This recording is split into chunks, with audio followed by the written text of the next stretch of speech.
Hey everybody. Today we are going to talk about how keeping things the same may not always be a desirable plan. Hi everyone. Welcome to another episode of the All Around Growth Podcast. My name is Rob Kaiser and I am your host. Today is Tuesday, April 27th, 2021.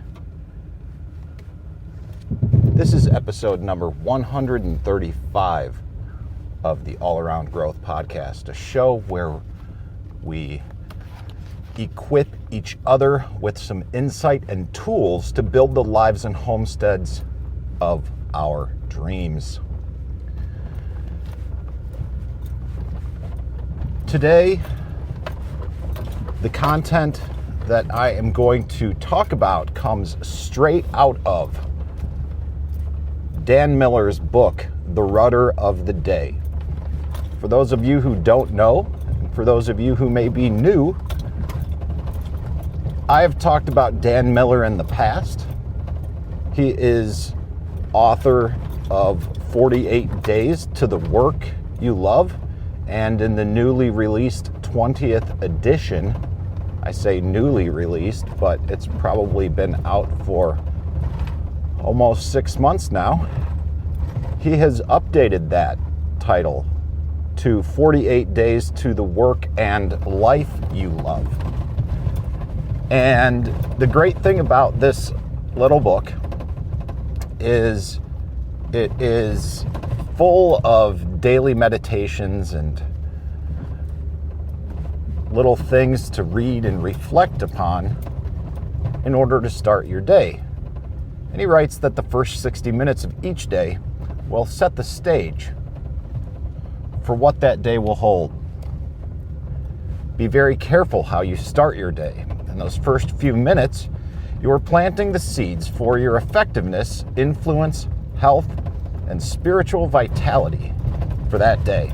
If you get up late, grab a cup of coffee and a Twinkie, rush to work fighting the idiots in traffic, and drop down exhausted at your desk 10 minutes late, you have just set the tone for everything that will happen that day. Every task will seem like pressure, and your best efforts will be greatly diluted. My friends, starting off your day does not sound or at least starting off your day in that way does not sound like a good idea. But instead, starting off the day with readings from this book does. And that's what I did this morning in addition to journaling. And admittedly, I'm leaving a little bit later than I normally do, but I slept in later than I normally do because I stayed up later than I normally do because my schedule is changing, and not in a major way, but with the seasons being what they are, I am finding myself going to bed later than I typically have, and subsequently getting up a little bit later as well in the mornings. And I'm actually going to do a show about the morning routine, AM rituals, and how that changes with the seasons in another future episode. But today, we began by talking about how keeping things the same may not be a desirable plan. And this morning's readings were full of different quotes. One of which was, "We cannot discover new oceans until we have the courage to lose sight of the shore." And that's a quote by Muriel Chen. And indeed, it is true. The explorers of the past did not find the new lands and make the discoveries that they did without pushing boundaries and feeling lost at some point or another during their journeys, and perhaps feeling lost more often than they did feeling, quote, found, for lack of a better term. Another one of these quotes is by Mark Twain, and this is a good one. It's a longer one, but we're going to roll with it anyways because it's good. 20 years from now, you will be more disappointed by the things that you didn't do than by the ones you did do. So throw off the bowlines. Sail away from the safe harbor. Catch the trade winds in your sails. Explore, dream, discover.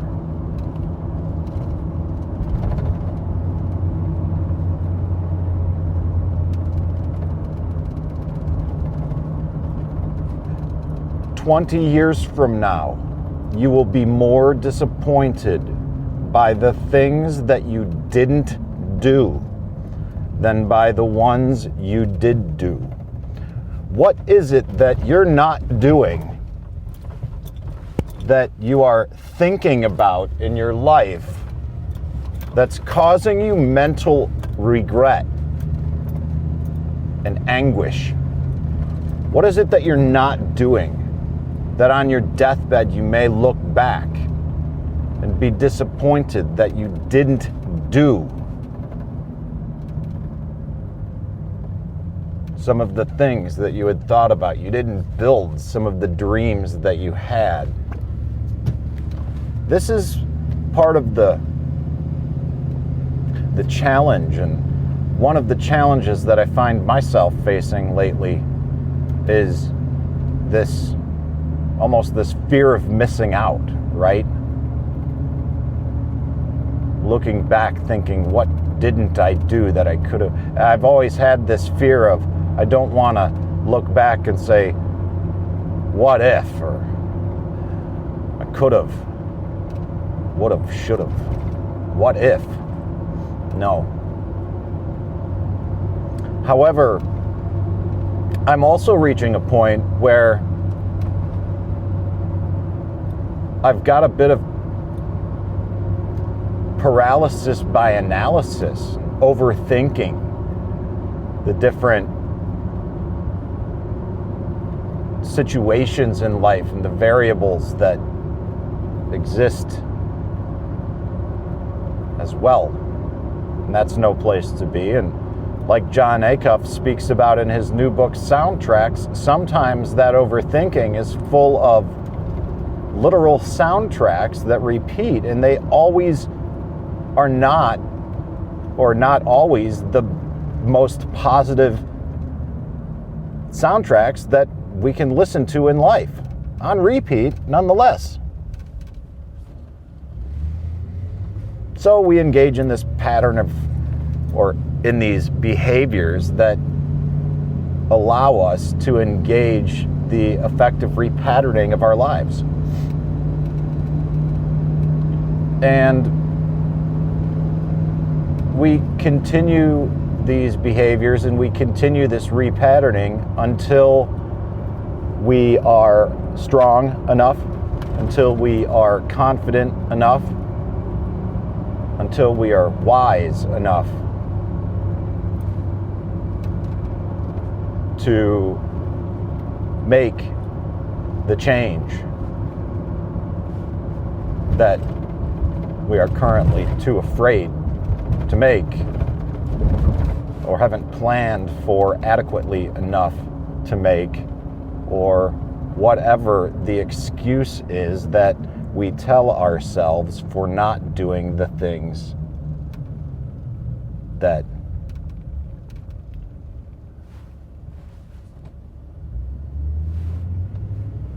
we do, or not doing things that we want to do. But one thing I do, forgetting what is behind and reaching forward to what is ahead. Listen to this again. But one thing I do, forgetting what is behind and reaching forward to what is ahead. That's a quote from Philippians chapter 3, verse 13.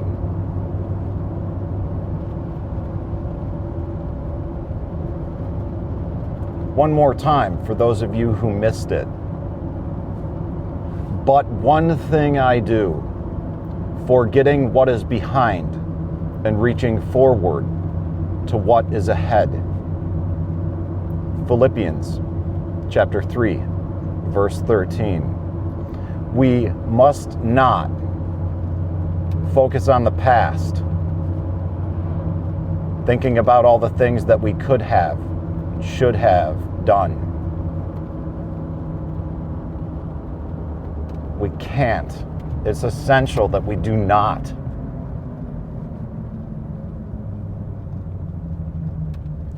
Think about the past and look at all the actions that we've taken with a what if mentality. Forgetting what is behind, reaching forward to what is ahead gives us the ability to do that, because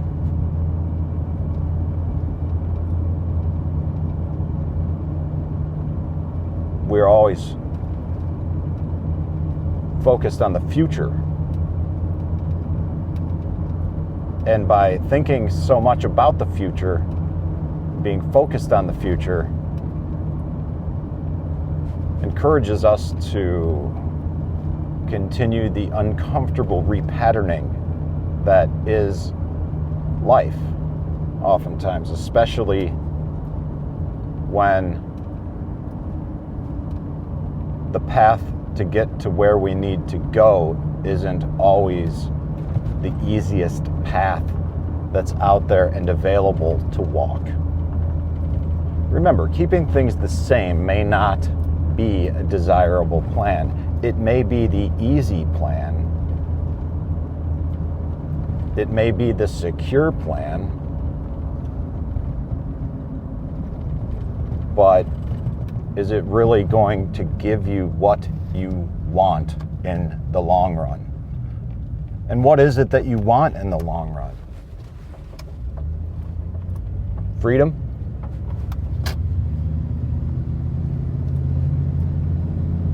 Well, how do we do that? And what do we need to let go of in order to achieve that?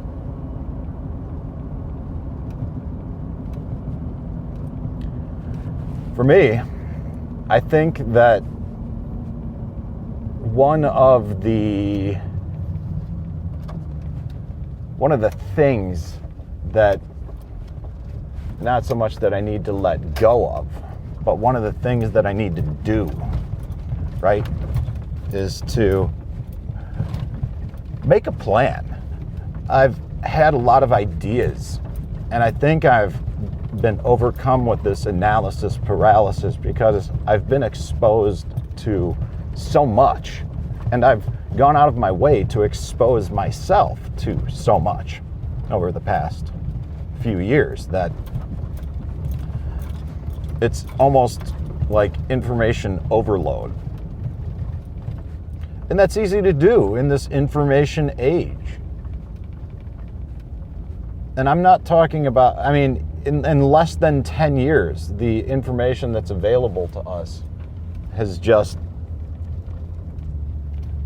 it's skyrocketed. And I don't think we've been able, well, I can't speak about the human species, and I'm not going to turn this into some huge rant as I approach the parking lot.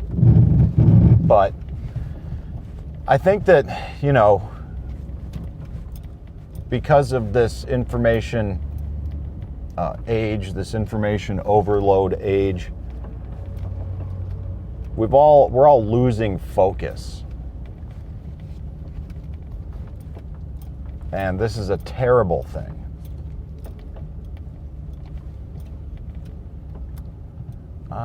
I'm debating on whether or not to squeeze into a parking spot, and I'm not going to do it. But this loss of focus, it's easy because we live in an age that's very comfortable, and it's not difficult to earn a living and support a family these days. So we take it easy. We oftentimes get uncomfortable, mentally uncomfortable with ourselves and the complacency we've chosen and taken in our lives. So that's where I'm at. That may be where you are at. And that's why we're doing this show in the way that we are. It's not quite as structured as it used to be. It's a little loose. It's changing. There's ebb and flow to it because that's what there is in life, my friends. Ebb and flow. Sometimes things change. Sometimes things grow. Sometimes things stop. Sometimes things start. It's cyclical. That's what life is. That's what nature's all about. And that's what we are as humans. And chances are, if you're not really satisfied in your life, it's likely because you're out of balance with the cyclical nature that exists in this life. And most of us as humans aren't in tune with that, and accordingly, we live a life that's out of balance. We feel out of balance, and we spend most of our lives miserable. Choose not to be miserable, my friends. Change your life. Drop me a message. Let me know how you're doing it. allaroundgrowth@gmail.com. Better yet, join the community. Let us know what you're doing to change your life. t.me/allaroundgrowth, or if you've got the Telegram Messenger app on your phones, just search the groups for All Around Growth, and we look forward to connecting with you there. Thanks for listening. I appreciate your time tuning in and sharing this moment with me today. If you got something out of this and you like what you hear, share it with a friend, share it on social media, and look forward to the next episode with you. This is Rob Kaiser, and thank you.